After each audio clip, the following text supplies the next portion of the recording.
सुरगाणा तालुक्यातील भवाडा गहाले रस्त्याची दयनीय अवस्था। 1.5 वर्षांपासून काम रखडल्याने ग्रामस्थ त्रस्त। भवाडा ते गहाले या मुख्य रस्त्याची अत्यंत दयनीय अवस्था झाली असून गेल्या 1.5 वर्षापासून रस्त्याचे काम रखडल्यामुळे ग्रामस्थांना मोठा त्रास सहन करावा लागत आहे। सुमारे 2.5 ते 3 किलोमीटर पर्यंत रस्त्यावरची पूर्ण खडी निघून गेली असून अनेक ठिकाणी रस्ता पूर्णपणे खराब झालाय। काही ठिकाणी वाहन चालवणेही कठीण झाले असून नागरिकांना दुचाकी हाताने ढकलत नेण्याची वेळ येत आहे। रस्त्यावर उखडलेली खडी असल्यामुळे अनेक वाहन चालक घसरून पडण्याच्या घटना घडल्यात। यामुळे अपघाताचा धोका वाढलाय।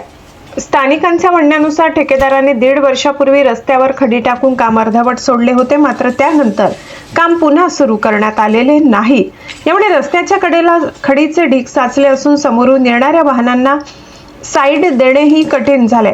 या समस्येमुळे ग्रामस्थांमध्ये तीव्र नाराजी व्यक्त होत असून संबंधित प्रशासनाने तातडीने दखल घेऊन रस्त्याचे काम पूर्ण करावे अशी मागणी स्थानिक नागरिकांकडून होत आहे। गिरणा वार्ता न्यूजसाठी प्रतिनिधी लक्ष्मण बागुल, बोरगाव।